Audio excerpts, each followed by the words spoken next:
sur la question de la communication. Vu l'actualité et les paragraphes qu'il y a actuellement, on nous a volé certaines communes, certains résultats.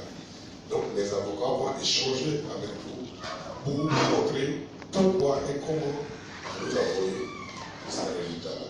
Merci, le conférencier principal. Vous avez passé la parole pour vous lire ce propos liminaire. Merci.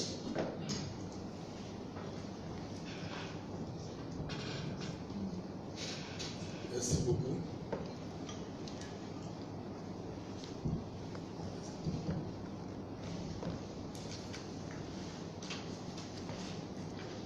Mesdames et messieurs les journalistes, je voulais déjà vous dire merci pour votre présence massive à notre invitation de ce jour.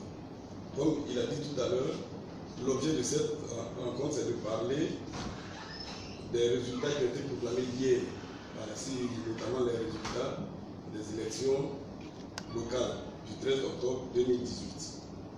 Le 13 octobre 2018, les Ivoiriens étaient appelés aux urnes pour élire les conseillers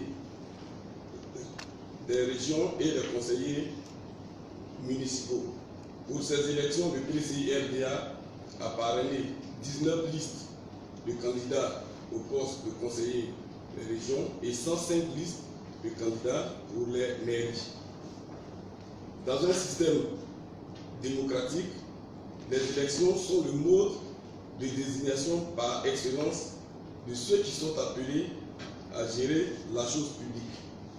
Pour être crédible, les élections doivent être libres, transparentes et traduire la volonté exprimée par les électeurs.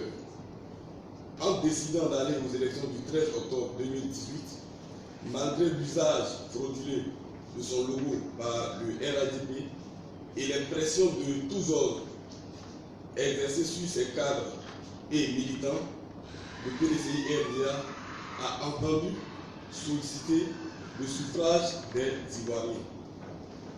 Malheureusement, pour certaines circonscriptions, les résultats proclamés par la CEI sont en totale contradiction avec les choix opérés par les électeurs.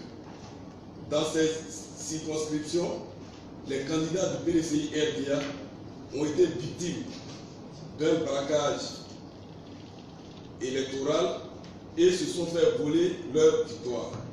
Ce fut notamment le cas à Grand Bassam, à Port-Boué, à Koumassi et à Tébissou. Ce fut également le cas dans les régions du Gontougo, de l'Indénié du Ablin et du Lord d'Ivoire. À Grand Bassam, en proclamant les résultats, la CEI a choisi de faire croire que c'est la liste conduite par M. Moulot qui a remporté l'élection du 13 octobre 2018, ce qui est faux. En effet, selon les résultats sortis des urnes et contenus dans les procès-verbaux de dépouillement établis dans les 104 bureaux de vote, c'est la liste conduite par le maire Ezali qui a gagné. Elle a obtenu 9 502 voix contre 8 138 voix pour la liste conduite par M. Moulou. Donc, contrairement à ce que la CEI a dit, à Bassam, c'est le candidat Ezali qui a gagné. À Port-Boué, la CEI a décidé d'annuler l'élection et a annoncé qu'elle serait reprise dans un délai d'1 mois. Pour prendre une décision aussi grave de conséquences, la CEI a fait croire que les procès-verbaux de dépouillement d'une des deux commissions de la commune de Port-Boué auraient été détruits. Ici également, la CEI ne dit pas vrai. En effet, les procès-verbaux en question existent bel et bien, ils sont disponibles. Le siège de la commission électorale 1 de Port-Boué a été attaqué.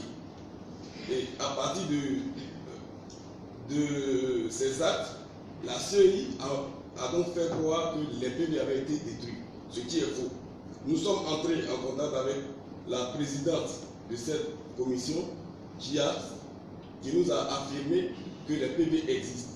Et hier, sous escorte policière, les PV ont été conduits à la commission centrale, qui curieusement a refusé de les recevoir pour rester sur sa position initiale, qui est celle de reprendre les élections.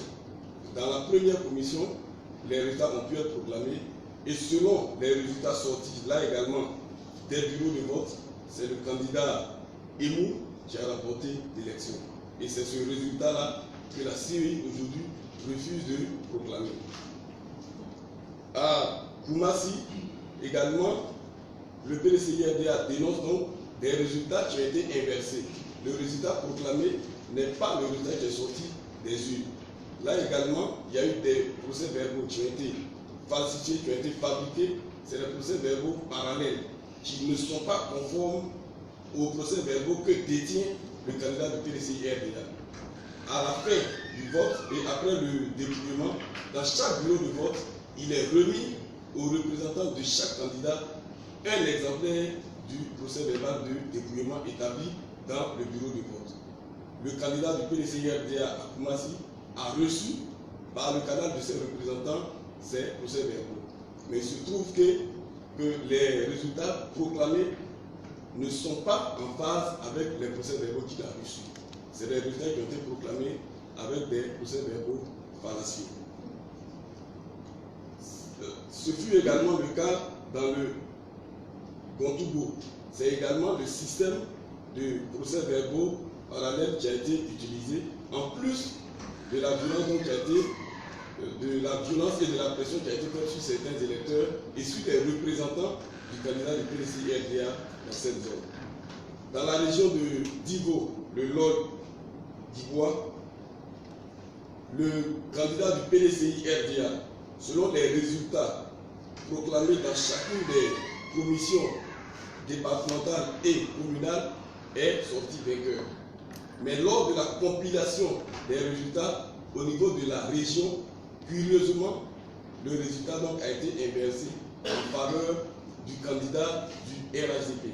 Et lorsque nous avons regardé dans le détail des résultats qui ont été proclamés, on s'est rendu compte, parce que l'écart en faveur du candidat du PDCI-RDA était d'environ 250 voix. Et lors de la proclamation faite par la CEI, l'écart est finalement de 325 voix en faveur du candidat du RHDP. Et lorsqu'on a regardé dans le détail des résultats, on s'est rendu compte que pour procéder ainsi, la CEI a simplement procédé à une ponction de voix aux candidats du PDCI dans différents bureaux de vote. Des ponctions de 50 voix par-ci, 30 voix par-là, 10 voix par-ci, et le résultat qui a été proclamé donc l'a été en faveur du candidat du RHDP, contrairement aux résultats sortis des urnes et qui est contenu dans les différents procès-verbaux de dépouillement. Dans la région de l'Indénié, là également, les résultats proclamés sont le fruit d'abord de la violence qui a été exercée sur les représentants du candidat du PDCI-RDA, de l'achat de conscience et également d'une manipulation des procès-verbaux de dépouillement. Dans ces 6 exemples que je donne, ce sont des exemples, comme je l'ai dit, c'est juste pour vous présenter les cas donc, qui ont conduit aux résultats que nous dénonçons aujourd'hui. Il y a plusieurs autres communes, il y a plusieurs autres régions pour lesquelles nous entendons faire des recours, mais ce soir, c'est les exemples que je vous donne pour dire que dans l'ensemble, les résultats qui ont été proclamés sont pour la plupart donc rejetés par le PDCI-RDA parce que la CEI n'a pas fait correctement son travail. Entre les procès-verbaux de dépouillement que nos candidats détiennent et le résultat qui a été proclamé par la CEI, il y a un écart et un écart qui curieusement est en défaveur de nos candidats. Pour toutes ces raisons et dans toutes ces circonscriptions, nous allons donc exercer les voies de recours que le code électoral nous donne, c'est-à-dire saisir la chambre administrative de la Cour suprême pour demander l'annulation de ces résultats et la reformation pour proclamer les candidats qui sont effectivement vainqueurs, c'est-à-dire les candidats du PDC. Également, pour ce qui concerne la commune de Port-Boué, nous attendons demander à la Cour suprême d'annuler la décision prise par la CI de reprendre le vote. Parce que l'élection a eu lieu. L'élection était prévue de 8h à 18h. Les opérations de vote se sont déroulées. Le dépouillement s'est fait dans les bureaux de vote. Des procès-verbaux de dépouillement ont été établis. Le candidat du PDCI les détient. Donc pour nous, il n'y a aucune raison qui justifierait la reprise d'une élection qui s'est tenue. Le refus de la CEI de proclamer les résultats n'est pas justifié parce que les PV qu'on dit disparus existent bel et bien. Il suffit simplement aujourd'hui à la CEI de prendre ces PV et de proclamer le résultat de l'élection qui s'est déroulée à Port-Boué. Les procès-verbaux que notre candidat détient, nous allons les fournir. Ces procès-verbaux ne sont pas des documents de M. Ebou. C'est des procès-verbaux qui lui ont été remis par la CEI elle-même. Donc pour nous, la décision de la CEI d'annuler l'élection à Port-Boué n'est pas justifiée. Voici, mesdames et messieurs les journalistes, les propos donc, que j'ai voulu tenir à l'entame de cette conférence de presse. Je me tiens maintenant à votre disposition pour toutes les questions. Je ne l'ai pas dit au départ, je suis accompagné donc pour cette conférence de presse du maître Messant Tontu Nicolas, qui est également avocat. Merci.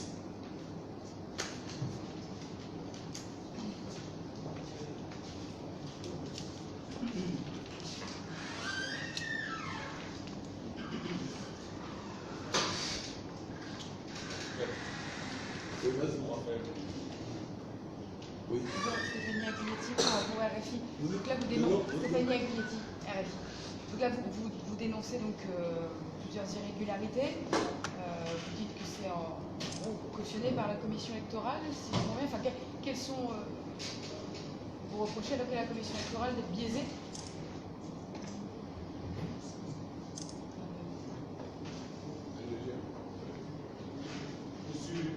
Monsieur le jeune là, la veille même de ce scrutin, j'avais posé une question au secrétaire exécutif. C'est votre nom? Jules Jeune là, de parti CI.net. La veille même de ce scrutin, j'avais eu un son, j'avais eu une information qui disait que les documents électoraux ne devaient pas avoir de sticker. J'avais posé la question au secrétaire exécutif pour savoir si des dispositions avaient été prises sur ce site. Et sur le terrain, nous avons constaté effectivement qu'il n'y avait pas de sticker et les procès-verbaux, c'était des procès-verbaux uniques. Je voulais savoir comment vous avez fait pour avoir les seconds procès-verbaux. Parce que la Tokonie, André où j'ai suivi, et puis à Bobo, où j'ai suivi, là-bas il n'y avait pas de PV, il n'y avait pas de second PV, c'était unique. Donc comment vous avez fait pour avoir les seconds PV dont vous parlez?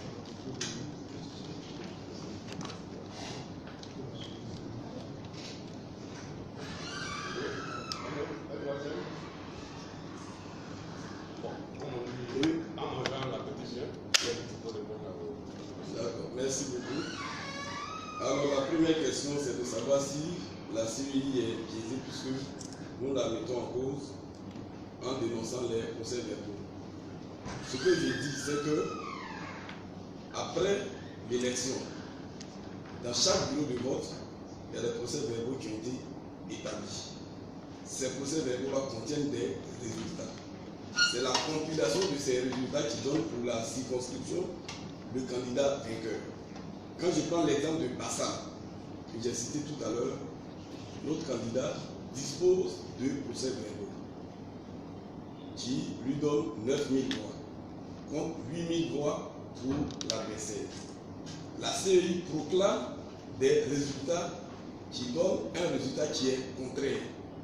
Donc nous disons que des bureaux de vote à la CEI centrale, au résultat qui a été proclamé, il y a eu une manipulation des chiffres. C'est un fait que nous constatons. Or, c'est la CEI qui proclame les résultats. C'est la CEI qui manipule les chiffres. Ce n'est pas une autre organisation. Même les présidents de bureaux de vote sont des agents de la CEI. Donc c'est la CEI qui nous donne les résultats proclamés dans les bureaux de vote. C'est la même CEI qui plus tard proclame des résultats qui ne sont pas conformes aux procès-verbaux qu'elle-même a remis aux candidats dans les bureaux de vote. Donc le problème c'est au niveau de la CEI. Parce qu'il n'y a pas une autre organisation qui intervient dans le processus de proclamation des résultats. C'est la CEI seule qui le fait. Donc s'il y a un problème, c'est seulement au niveau de la CEI. Alors concernant l'existence de bulletins de procès-verbaux uniques, nos candidats, comme je l'ai dit, ont reçu par le canal de leurs représentants des procès-verbaux. Quand vous dites procès-verbal unique, je comprends parce que quand vous prenez le procès-verbal, il y a plusieurs feuillets. Voilà. La première feuille, elle est blanche, mais par la suite, il y a d'autres feuilles. Donc, généralement, lorsqu'on remplit la première feuille, comme c'est carboné, automatiquement, ça apparaît sur les autres feuilles. Donc, il y a des exemplaires qui sont prévus pour les candidats. C'est le code qui le prévoit. À chaque candidat ou à son représentant qui est dans le bureau de vote, on remet le procès-verbal signé. Après le dépouillement, le PV est signé par le président et par les représentants des candidats. Et un exemplaire, mais qui est carboné, ce n'est pas la première page, les feuilles carbonées, chaque représentant du candidat reçoit un exemplaire. Donc c'est ainsi que nos candidats ont pu avoir les résultats dont nous parlons aujourd'hui.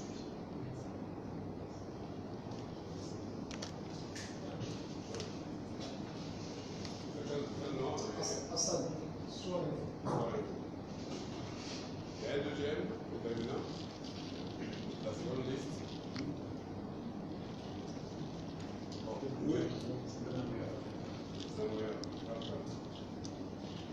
Bon, Hassan, vous présentez je suis Hassan Nada, le soir est fou. Là, tout à l'heure, nous étions au palais présidentiel en faveur du Conseil de ministres. Le gouvernement, en tout cas dans le communiqué du gouvernement vu par le porte-parole du gouvernement semble avoir pris acte de ce que dans deux circonscriptions, à Montpellier et la région, les élections pour le scrutin a été reporté. Cela m'amène à vous demander est-ce que sur cette base-là, l'action que vous comptez engager le Congo, est-ce que on ne peut pas dire que c'est voué à l'échec? Que le gouvernement semble avoir pris acte de ce que là-bas, le scrutin comme ailleurs, sera reporté. Ensuite, le même gouvernement se prononçant sur le travail de la CEI a estimé que les dysfonctionnements et irrégularités constatées n'entament aucunement la qualité de cette CEI. Je peux vous expliquer cette assertion du gouvernement. Oui, c'est dans la question matin. Vous avez dit tout à l'heure que vous devez exercer votre droit de recours seulement que les candidats ou les sujets que leur éventualité pourrait puissent être estimés à leur droit. Vous avez parlé également de vigilance au niveau du scrutin. Est-ce que vous comptez saisir aussi la justice pour ceux qui ont été les responsables de ces violences à face? Merci.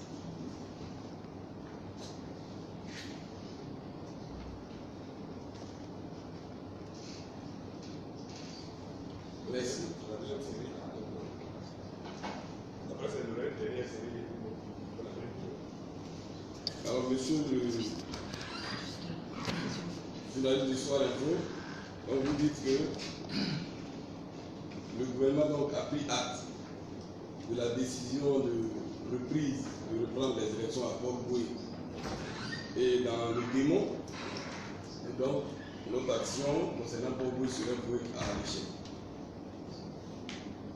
Ce que j'ai dit, c'est que la décision prise par la CEI d'annuler l'élection à Port-Boué et d'annoncer sa reprise dans un délai d'1 mois a été justifiée par le fait que les procès-verbaux ne seraient pas disponibles, auraient été détruits dans une attaque. nous disons que ces PV existent. Donc le motif qui a été avancé n'est pas exact. Deuxièmement, j'ai parlé de recours. Le recours dont je parle, c'est le recours contre une décision prise par la CEI. L'organe compétent pour connaître de ce recours, ce n'est pas le gouvernement, c'est la Chambre administrative de la Cour suprême. Donc le gouvernement, c'est son sentiment qu'il a fait connaître. C'est l'appréciation que le gouvernement a fait de ce processus. Mais juste après du contraire également, le gouvernement n'était pas candidat. Ce n'est pas le gouvernement qui a organisé l'élection. Le gouvernement n'était pas candidat. Nous sommes un parti, nous avons parlé des candidats et nous allons défendre nos candidats. C'est la décision de la Chambre administrative de la Cour suprême qui va s'imposer à nous. Ce n'est pas un avis émis par le gouvernement de sortie du Conseil des ministres. Donc nous allons exercer notre recours.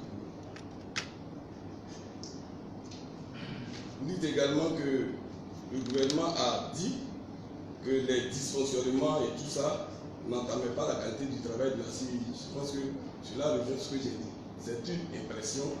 Le gouvernement est libre de dire que la CEI a bien travaillé, mais nous également, nous sommes en droit, au regard des éléments que nous avons, nous sommes en droit de dire que la CEI n'a pas bien travaillé, parce que la même CEI ne peut pas, dans les bureaux de vote, produire des résultats et au niveau de la commission centrale, annoncer des résultats contraires. Donc pour nous, les résultats donc proclamés devraient être conformes aux résultats sortis des urnes. Or, ce qui est sorti des urnes, c'est ce qui a été proclamé dans le bureau de vote, là où le contenu de l'urne a été déplié.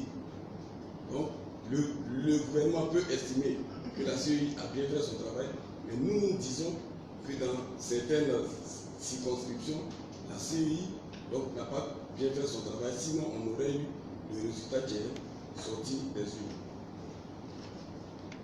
Relativement aux violences, vous voulez savoir s'il y aura, en plus des recours qui concernent l'élection elle-même, s'il y aura des poursuites contre les auteurs de cette violence.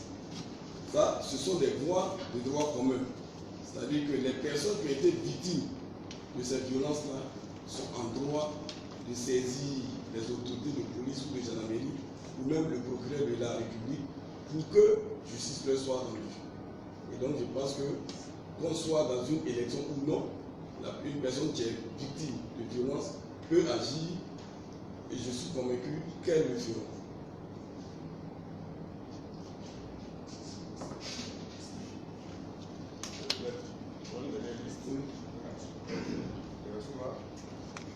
Merci maître, je suis Nicolas Souma, sur le tribunal de Beauvais. Vous avez parlé de recours. Je voudrais savoir ce recours-là sera établi dans combien de temps? Ça va durer combien de temps pour que le résultat de ce recours soit connu pour apaiser les militants qui attendent que leur candidat qu'ils ont voté soit remis dans cette.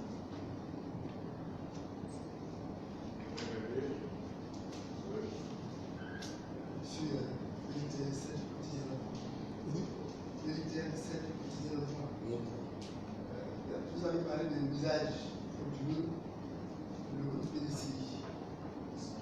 Malgré cela, le groupe est parti aller aux élections. Est-ce que vous n'êtes pas parce que c'est signe aujourd'hui de justice concernant ce potentiel électoral? Est-ce que vous ne pensez pas que la situation va servir?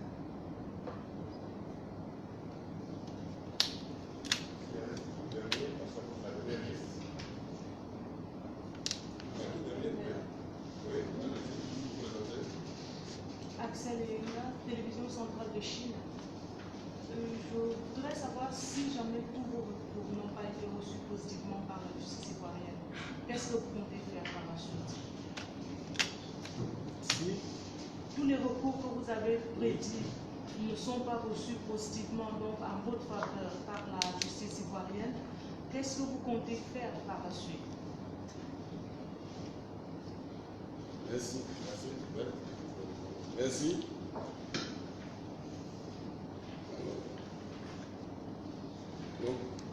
réveil, de savoir dans combien de temps on va exercer le recours, combien de temps ça va prendre. Le délai pour les recours est prévu par le code. C'est un délai de 5 jours à compter de la date de l'élection pour les régions. Et c'est également un délai de 5 jours à compter de la proclamation des résultats pour les mairies. Donc nous sommes déjà en train de travailler sur les recours. Il y a certains qui sont déjà prêts et donc nous comptons les déposer à partir d'aujourd'hui, demain et après-demain.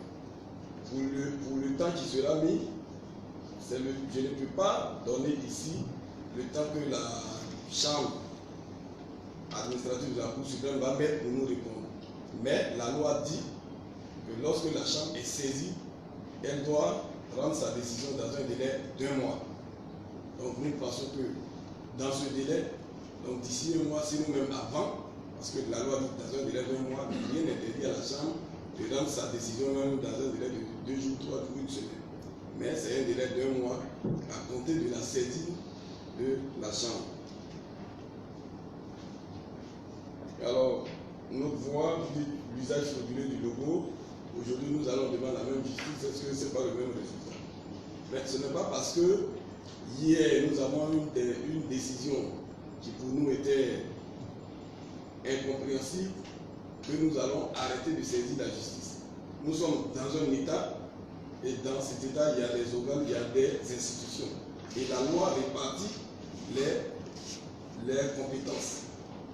La loi dit que lorsque vous allez à une élection locale, que vous voulez contester le résultat, vous devez saisir la chambre administrative de la Cour suprême. C'est ce que nous allons faire parce que c'est la voie que la loi nous indique. Nous n'avons pas une autre voie. Et deuxièmement, il y a eu des décisions, c'est vrai, que nous avons dénoncées.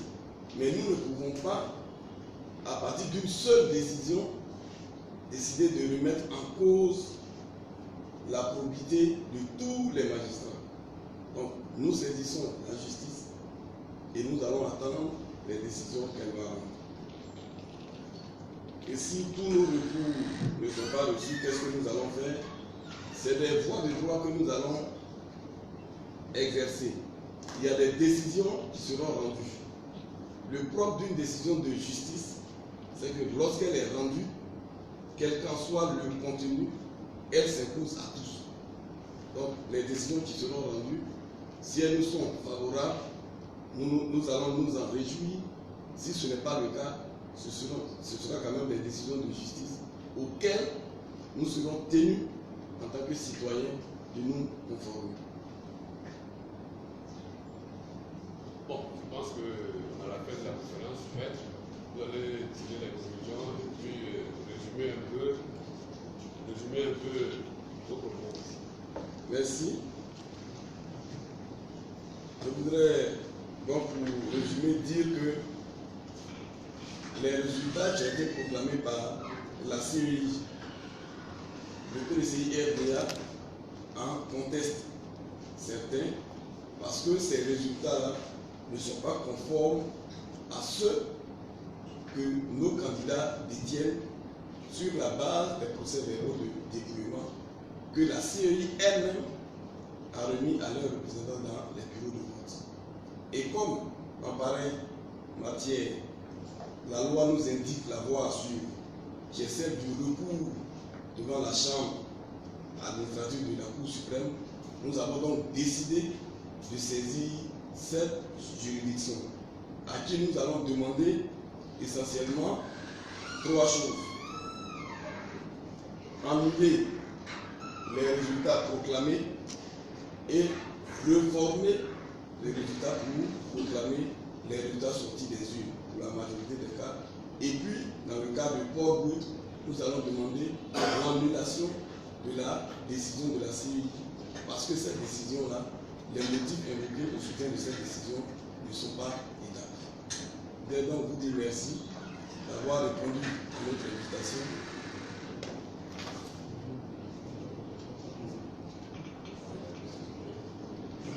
Donc, je vous dis merci d'avoir répondu à notre invitation. Je vais remettre ici qui qui devait être avec nous qui vient d'arriver à la fin.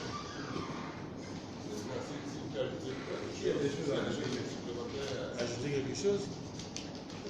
Oui, c'est-à-dire qu'en fait, il faut pouvoir noter et cela doit être dit avec beaucoup de fermeté. La détermination du PDCI-RDA à ne pas se laisser voler ses victoires. On a l'impression qu'il y a un parcours depuis un certain point A de résidence à un certain point B de villégiature. Les communes traversées par ce parcours de villégiature qui devait forcément être dans le giron du RHDP.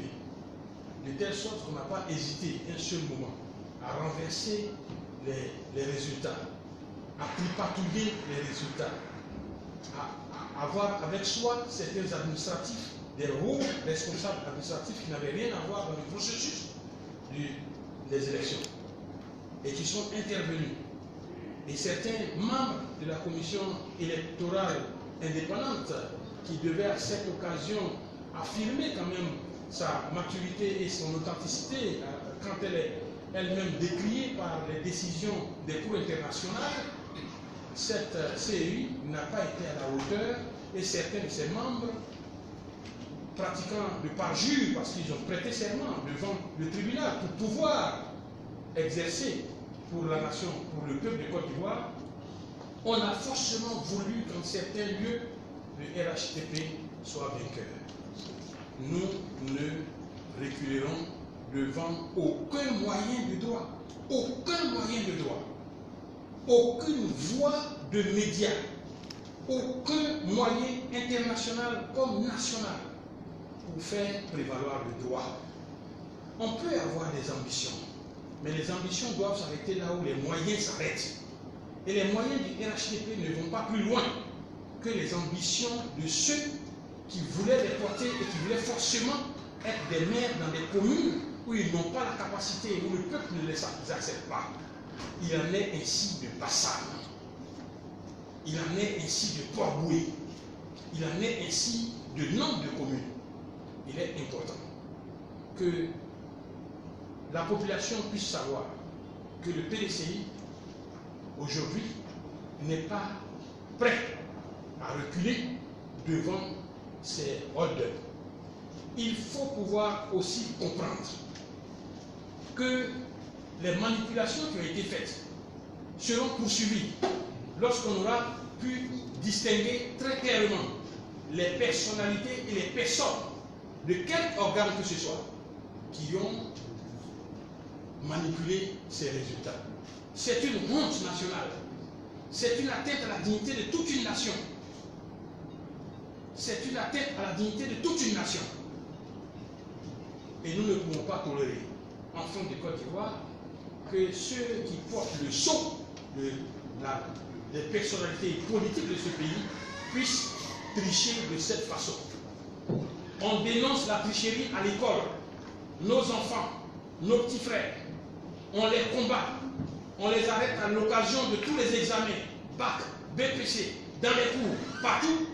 Mais c'est honteux que ceux qui portent le sceau de la République, ceux qui sont les responsables politiques de ce pays, responsables désignés pour rendre authentiques des résultats d'examen, puissent arriver à ces bassesses, à tricher, à se compromettre de cette façon.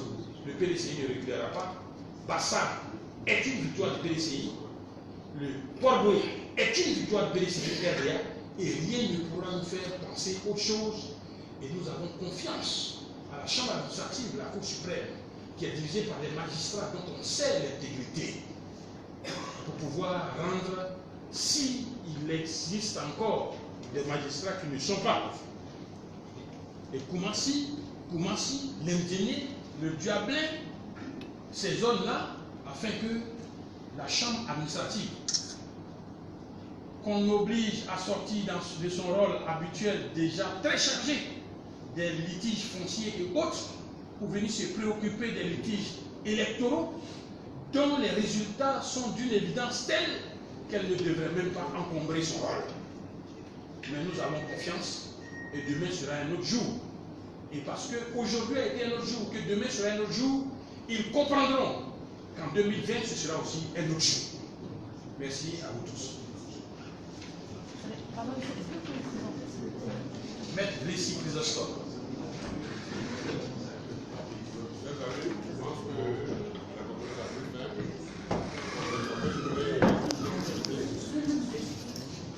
Je disais bien que la conférence a pris fin et que chacun peut vaquer à sa occupation. Merci.